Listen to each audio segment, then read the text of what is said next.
Hello and welcome back to A Better World. This is your host, Mitchell J. Rabin, and we're very glad you're joining us again today. We are on location in Desert Hot Springs, California, and we are at the Water Rescue Foundation benefit, where David Carradine is sort of the master of ceremonies and is going to be speaking with us today about his involvement with WWRF and with dealing with the environment at large. David Carradine, as you all know, is well known for his work in theater, in acting, in film, in kung fu, and many, many, many other very wonderful roles. So we're very glad to have you on today. Right. Pleasure to have you. Glad enough to be here. Good, good. So of all things to get involved in, what is it that attracted you to this organization and the work that it's doing, David?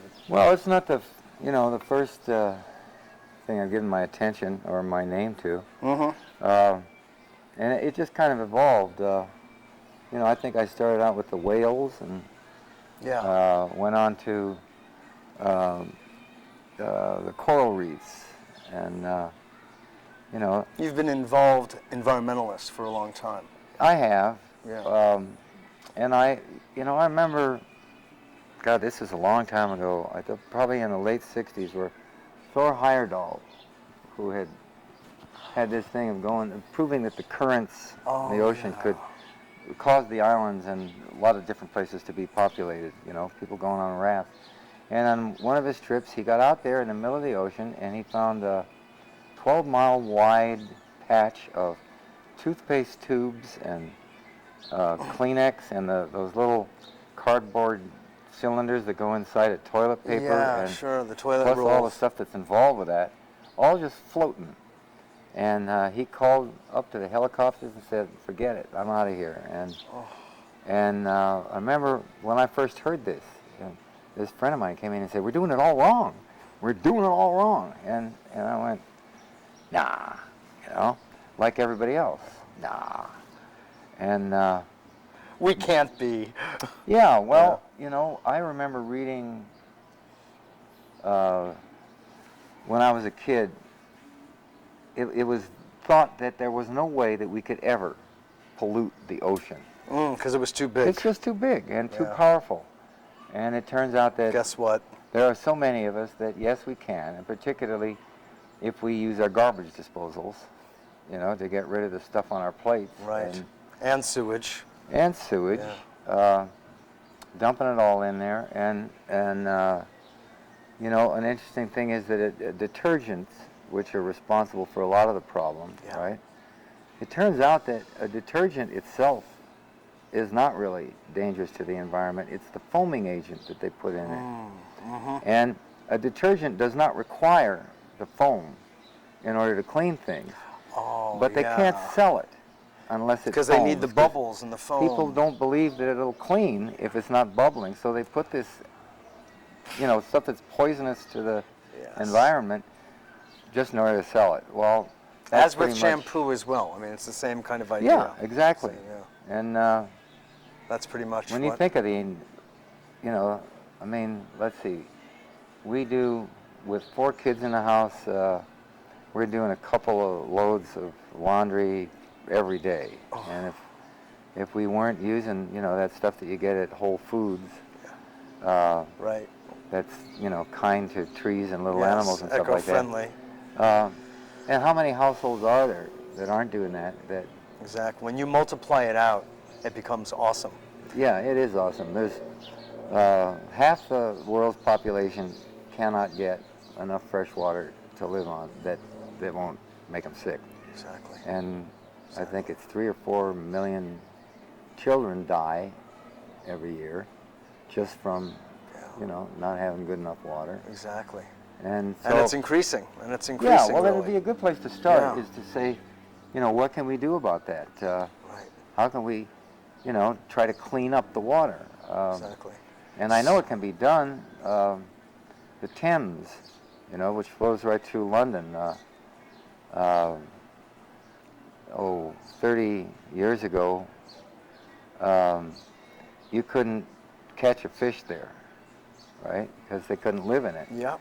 And then 20 years ago, you couldn't eat one that you caught there. And they say that you know, you can go swimming in the Thames now and it'll be just fine. And you can eat the fish. Of course, the British never had very good culinary taste anyway, but maybe it's okay for them. No, but we're not talking about how good it tastes. We're Yeah. just talking about whether or not it'll kill you exactly, to eat it. Exactly. Well, it's the same with the East River in New York City. I mean, I live right near it, and people are fishing in it every day and eating the fish. But 20 years ago, even 10, you couldn't do that. You wouldn't consider it. So things you are certainly wouldn't. changing. Things are changing.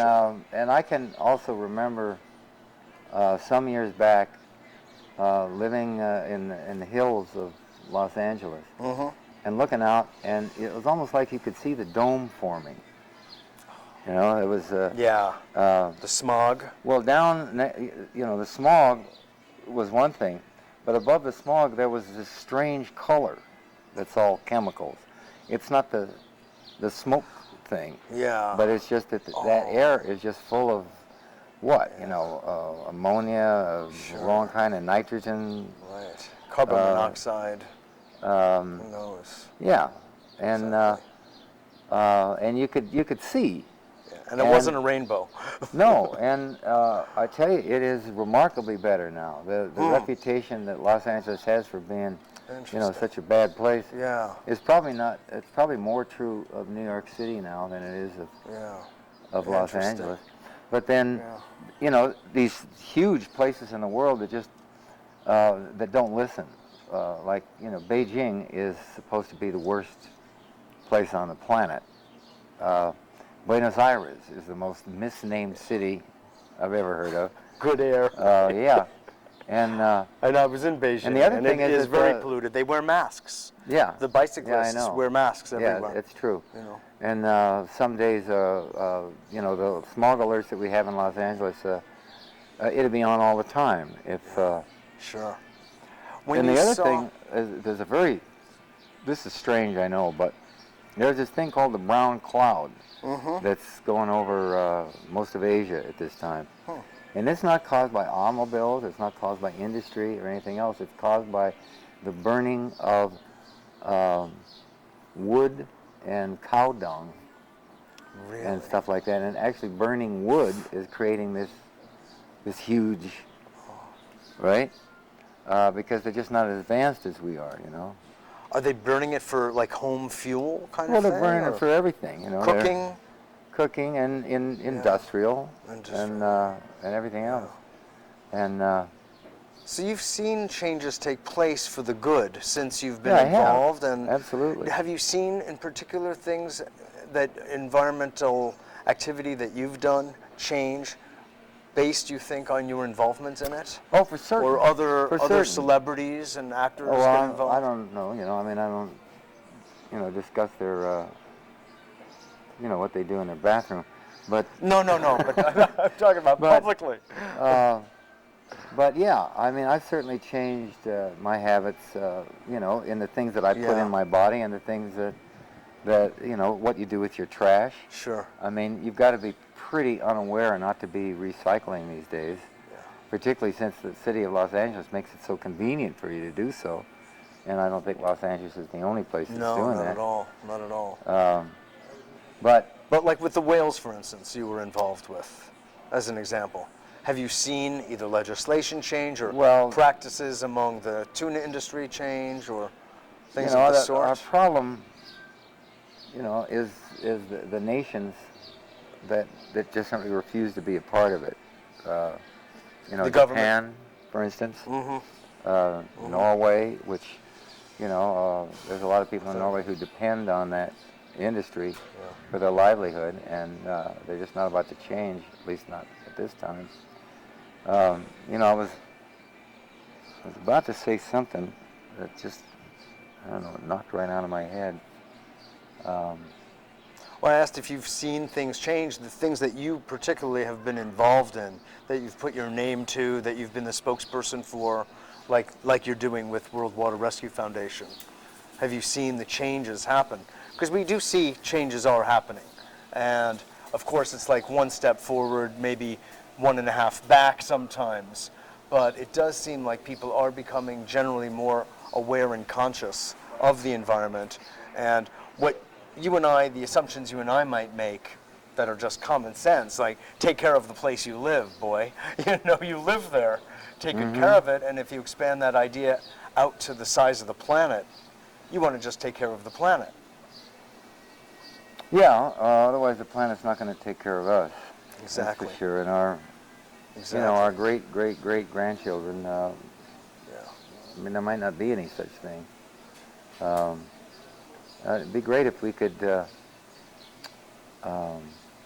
prove Nostradamus and Revelations Incorrect. wrong. Yeah. Right. Exactly. And you know, I've always thought that there was kind of a blank place left in those predictions to account for the fact that, you know, we do have free choice. We are capable of, Yeah.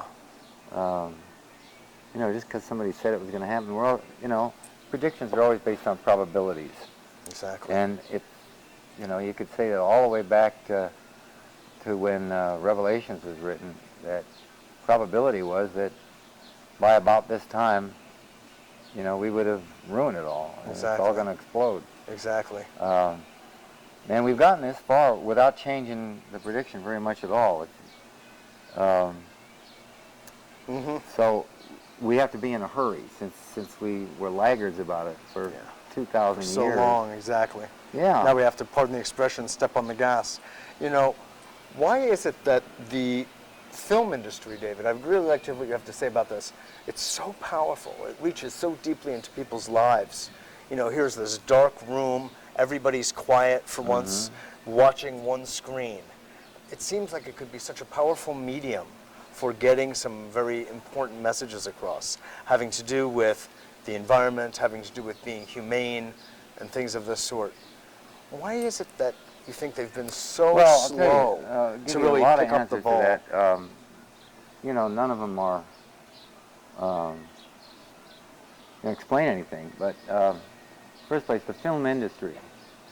You know, it's not a thing. It's not a person. It's not a cohesive group of any unified kind, something, right? except to protect film itself. It's not cohesive. No, and it's based on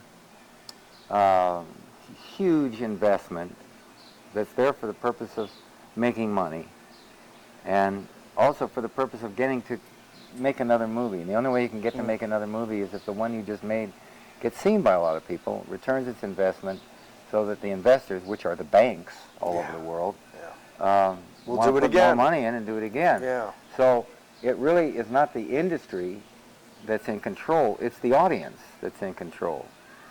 You know, and I remember not too long ago reading an interview with a member of the Taliban in Afghanistan, talking about you know, all of the evils of America. And where they had the interview was him just coming out of a theater where he was watching a Hollywood movie. You know, you would think, wouldn't you, that things would make a little more sense than that. But like you say, the power of the movie, not of the industry really, but of the movie itself, as a medium, entertainment, to actually, I mean, this guy who absolutely hates America is going to go in and see and watch a Hollywood an English language film made in Hollywood, you know, full of people that look like this, you know, doing all those things that they're not allowed to do there, you know, dancing and making music and kissing each other in front of, and then he'll walk out the door and, you know, blow himself up in order to destroy some of us. Right. It doesn't, you know, I don't know. I had a mentor once who told me that. Let me see if I can not misquote him. All human endeavor is antithetical to the design of the maker. That's what he said. And he said it doesn't matter what you do because you know, it's all against. And he believed that it's an interesting idea. Yeah, that if you know, the other thing was he said we can't destroy the planet, we can just destroy it for us. And before we can get around to destroying the planet will destroy us. and then I the think planet that is will be true. happy, and there just won't be any people on it. And Right. and Earth will live. yeah, People are not. yeah, and well, I could get even more esoteric than that, but I don't think I will. That's okay. We're allowed But to in do the that on this meantime, show. if we could just, freshen the water and freshen the air, Yeah. that's a good start. Those Yeah. are, two very, very important elements. This is a water planet. Yep. We're not going to be able to live without the coral reef. One of the things they're doing is they're tearing down buildings and taking the chunks of concrete and stuff and throwing them into the Gulf of Mexico in order to create an artificial coral reef, so that those little fishes and things can have something to swim around in, because we're, destroying the rest of it. What is the whole story with the coral reef, and why is it's being destroyed by what means? Well, it's being destroyed by a lot of different means, but it's crumbling as a result of the change in the pH. It's that simple. Oh, it is. It's becoming too acidic. At the most simple level. Yeah. Right. Yeah. There's a lot of other things that are happening. Sure. Sure. But the acidity of what we throw in, the acidity of our diets.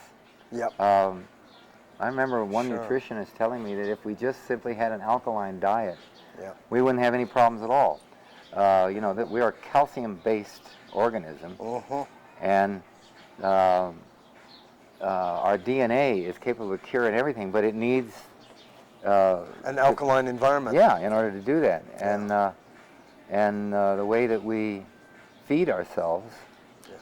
How true it is. Yeah. And another main source of acidification of tissue is stress. You bet. And we live in a totally Right. stressful environment. We live in a stressed society. So even if you take lots of vitamin C and eat a very green-oriented diet, if you're very stressed, it'll wipe out all of that alkalizing function, and cause acidity. So what? Get stoned? No. Rest a lot. Yeah. Meditate. Well, yeah. If you stop worrying about things that are not really important, I think. Yeah. Listen to I have a Lao Tzu, reputation for being an extremely calm person, or serene, or something. I don't know if that's exactly true. Well, in Kung Fu you were. But I know that it's hard to get me, personally disturbed. Yeah. I mean, like, Yeah. Should I try? no, probably not. But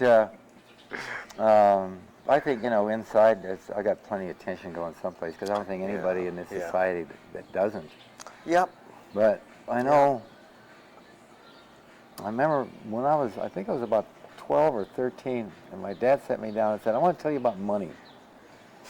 And what You've he been told me, stressed ever since. No, not exactly. What he told me was, that's my cure for stress right there. What he told me was, he said, all you have to do is put money second. Mm-hmm. You can put family or some mission that you have, or God or country or whatever you want first, and put money second. You don't necessarily want to put it third, but just put it second, and it will take care of itself. And as long as you don't put it first, you're not going to get in that other kind of trouble about it, right? And I think that's a mistake that I wish my father had been some kind of orator who could have expressed that to the masses. To the masses, right? Yeah. That, Yeah. and you will meet, I tell you, our gardeners, right?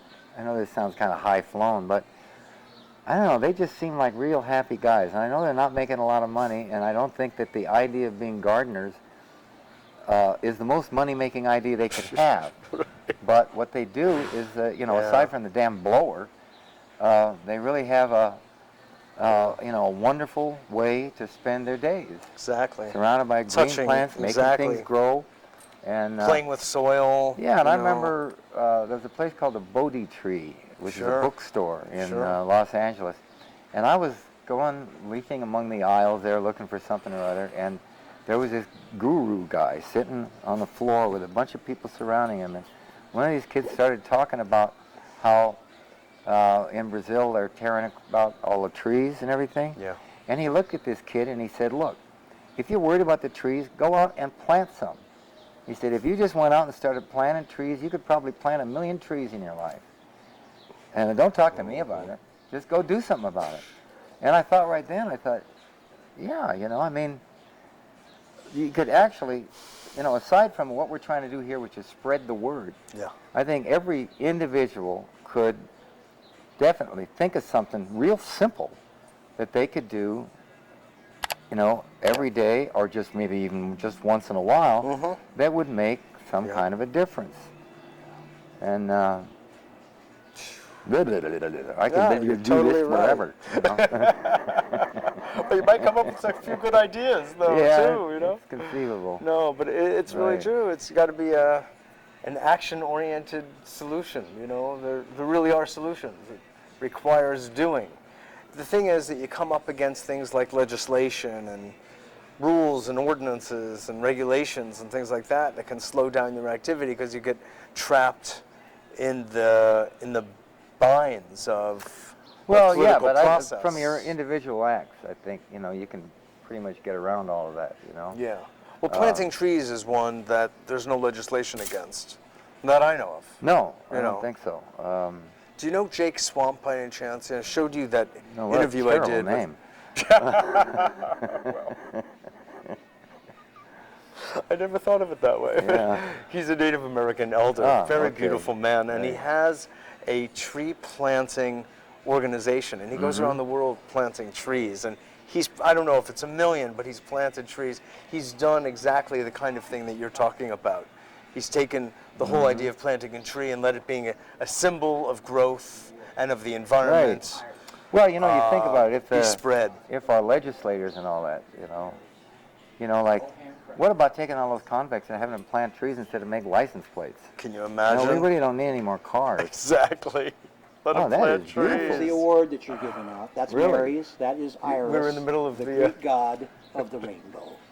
No kidding. So, All right. put it I on think- as long as we've got that. Excuse me, sir, but I think it's goddess. Goddess. Yeah, What'd I say? God. Sometimes I get your name confused. Ah, We'll well, help you with that, Phil. it's the tits that kind of gave it away. He doesn't have his glasses on. Ah, Where are we in time? heavy. Oh, okay. Heavy. That's great. So, well, listen, David, it's been a pleasure to have you Yeah, on. it's been fun, hasn't it? I hope you can use some of it. Oh, I'm sure we can. Are you still taping? Oh, no. Okay.